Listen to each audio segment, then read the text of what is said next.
좋은 아침입니다. 우리 오늘 주님을 향한 술람미 여인의 사랑의 고백이 또 내 것 되기를 소원하는 마음으로 또 말씀 앞에 서도록 하겠습니다. 오늘은 아가서 5장 10절에서 16절 말씀입니다. 10절 내 사랑하는 자는 희고도 붉어 많은 사람들 가운데 뛰어나구나. 자, 본문은 이제 술람미 여인이 솔로몬을 찾아서 헤매면서 병이 날 정도로 찾고 있으니까 예루살렘 여인들이 도대체 너의 사랑하는 자가 다른 사랑의 대상보다 뭐가 그렇게 나으냐고 물을 때에 그들에게 그의 사랑하는 솔로몬이 얼마나 뛰어난지에 대해서, 얼마나 놀라운지에 대해서 자랑하고 또 이렇게 소개하고 있는 장면입니다. 먼저 그는 내 사랑하는 자는 희고도 붉다라고 이야기하고 있습니다. 여기서 희다라는 것은요, 눈부시게 찬란한 그의 성결함과 아름다움을 이야기하는 것이고요.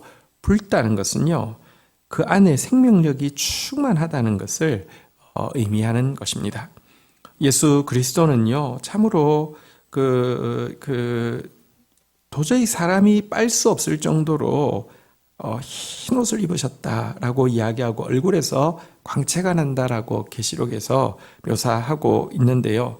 참으로 눈부시게 찬란한 의로움과 아름다움을 가진 분이시며 그분 안에는 붉은 생명력이, 정말 죽음을 이기려는 생명력이, 죽어가는 사람들을 살리는 생명력이, 온 우주를 다시 한번 생명으로 박동하게 할 생명력이 가득 찬 분이시지요. 이것 때문에 많은 사람들 가운데 뛰어나다라고 이야기하고 나서는 이제 디테일로 들어가서 11절부터 그분에 대해서 찬사를 보내기 시작합니다. 머리는 순금 같고 머리털은 꼬불꼬불하고 까마귀같이 검구나. 머리와 머리털에 대해서 순금 같다. 또 이렇게 이제 이렇게 꼬불꼬불한데 또 이제 머리카락이 까마귀처럼 검다, 이렇게 이제 묘사를 했습니다. 윤기 있게 윤기 있는 곱슬머리에 대해서 이야기를 했습니다.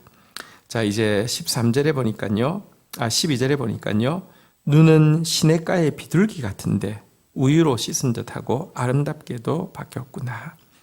그의 눈에 대해서, 그의 눈이 얼마나 이제 순결하고 맑은지 또 빛나는지에 대해서 이렇게 그 보석의 중앙에 박힌 그 반지의 중앙에 박힌 보석과 같다, 이렇게 묘사를 하고 있습니다. 13절 보겠습니다. 뺨은 향기로운 꽃밭 같고 향기로운 풀 언덕과 같고 입술은 백합화 같고 모략의 즙이 뚝뚝 떨어지는구나. 이어서 향기로운 뺨에 대해서, 향긋하고 촉촉한 입술에 대해서 찬사를 보내고 있습니다. 14절에 보니까 손은 황옥을 물린 황금 놀이개 같고 몸은 아로새긴 상아에 청옥을 입힌 듯 하구나 라고 이야기하면서 이제 황금 놀이개 같은 손에 대해서, 상아에 청옥을 입힌 듯한 몸에 대해서 또 묘사를 했고요. 15절에 보니까 다리는 순금 받침에 세운 화환석 기둥 같고 생김새는 레바논 같으며 백향목처럼 보기 좋고, 레바논 백향목처럼 쭉 뻗은 그의 다리에 대해서 이렇게 노래하고 있습니다. 순금 받침에 세운 화환석 기둥과 또 같다라고 묘사하고 있습니다. 이상해 보면 솔로몬에 대해서 한 부분 디테일에 대해서 아름답다라고 찬사를 보내고 있는 그녀의 모습을 보게 됩니다. 이것은 술람미 여인이 솔로몬에 대해서 얼마나 많이 생각하고 있는지, 또 얼마나 많이 깊이 빠져 있는지를 잘 보여주고 있습니다. 우리의 신랑 되신 예수님에 대해서 우리는 무슨 말로 표현합니까? 사실 그분은 우리가 무슨 말로도 표현할 수 없을 만큼 모든 것이 사랑스럽고 모든 것이 자랑스럽고 모든 것이 아름다운 분이십니다. 그런데 우리가 그분에 대해서 할 말이 별로 없는 것은 그분을 많이 생각하지 않기 때문입니다. 그분을 많이 갈망하고 있지 않기 때문입니다.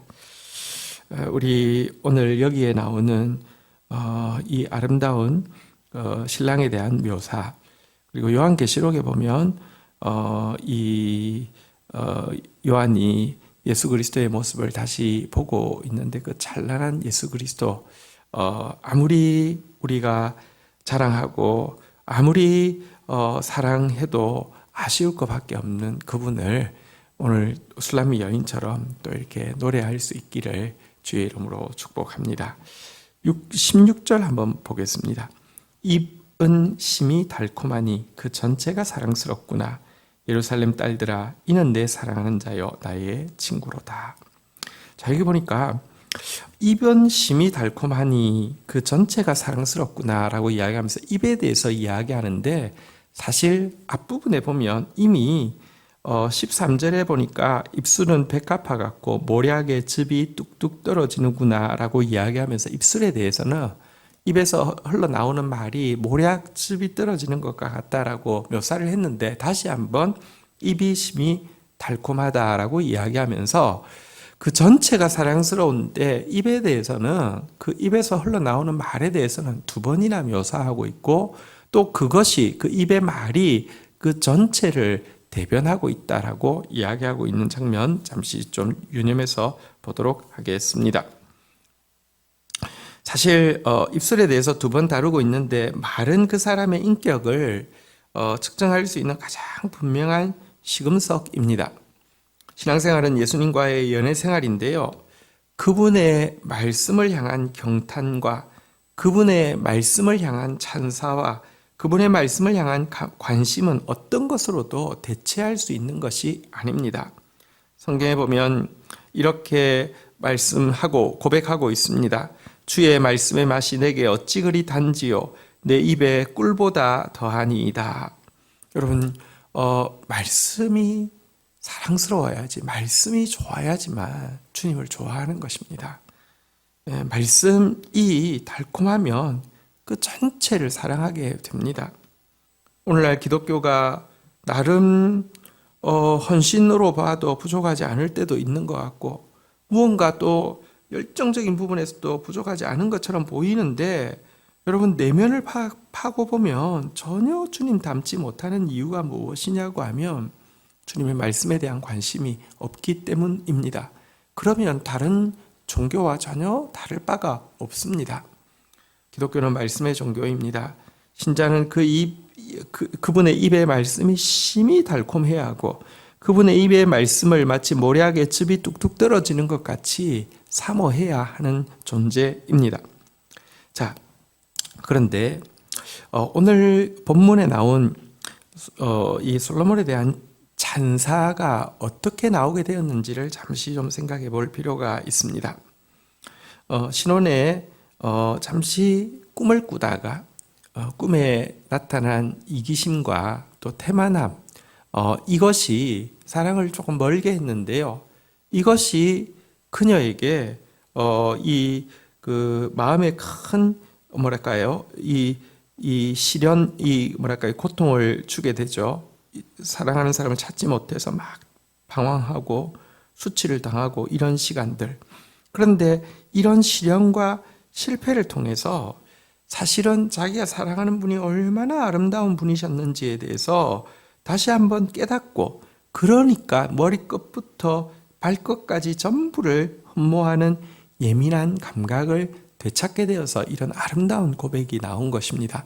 이 고백이 신혼 첫날 밤에 신랑을 향해서 고백된 것이 아니라 이 악몽 가운데 고백되어진 것은 사실 어떤 의미에서 우리에게 실패와 또 우리에게 실패 때 찾아오는 시련들의 가치에 대해서 생각하게 됩니다. 성경은 이렇게 이야기합니다. 무릇 징계가 당시에는 즐거워 보이지 않고 슬퍼 보이나 후에 그로 말미암아 연단받은 사람들은 의와 평강의 열매를 얻느니라. 이렇게 이야기하고 있습니다. 주님과의 사랑에서 시련이 찾아올 수 있고 실패가 찾아올 수 있습니다. 우리에게 끊임없이 이기심과 또 태만함이 올라올 수 있기 때문입니다. 그러나 그때에라도 여러분, 주님 주시는 올바른 근심을 가지고 근심하고 주님 앞에 깨닫고 나온다고 하면 도리어 더 큰 사랑이 우리에게 회복되어질 수 있음을 알고 그때라도 주님께 나아와야 합니다. 그러므로 너희가 이제 여러 가지 시험으로 말미암아 잠깐 근심하게 되지 않을 수 없으나 오히려 크게 기뻐하는도다. 여러분, 주님 주시는 바른 근심으로 근심하고 그것 때문에 주님께 더 가까이 나간다고 하면 더 큰 기쁨으로 기뻐하게 될 것입니다. 오늘 주신 말씀 가지고 오늘 하루 온종일 우리 예수님을 찬양하고 또 그분의 아름다우심을, 그분의 생명력을, 특별히 그분의 입에서 나오는 달콤한 말씀을 흠모하는 하루가 되기를 주의 이름으로 축복합니다. 주신 말씀 붙잡고 제가 기도하며 나가도록 하겠습니다. 사랑하시는 주님, 주님의 아름다우심을 어떻게 다 묘사할 수 있습니까? 주님의 생명력을 어떻게 다 표현할 수 있습니까? 그 생명이 나 같은 자에게까지 생명을 주었습니다. 그 찬란함이 나 같은 자도 밝게 만들었습니다. 주님을 찬양합니다. 당신의 모든 것이 아름다움을 고백합니다. 이 아름다우신 주님이 나의 연인이 되어주시고 나의 친구가 되어주시고 나의 주인이 되어주셨사오니 온종일 주님을 묵상하며 주님을 기뻐하는 하루가 되어지게 하여 주옵소서. 특별히 당신의 말씀이 우리에게 생명임을 고백합니다. 당신의 말씀이 우리에게 송이꿀보다 더 단 축복임을 고백합니다. 말씀을 흠모하고 말씀을 사모하며 말씀으로 말미암아 기뻐하는 하루가 되어질 수 있도록 인도하여 주옵소서. 주님, 우리의 실패가 주님으로부터 멀리 떨어지게 하는 것이 아니라 도리어 그때 근심하고 그때 주님께로 돌이킴으로 말미암아 더욱 주님 가까이 하게 하는 접촉제가 되어질 수 있도록 은혜를 더하여 주옵소서. 예수 그리스도의 이름으로 기도 올립니다. 아멘.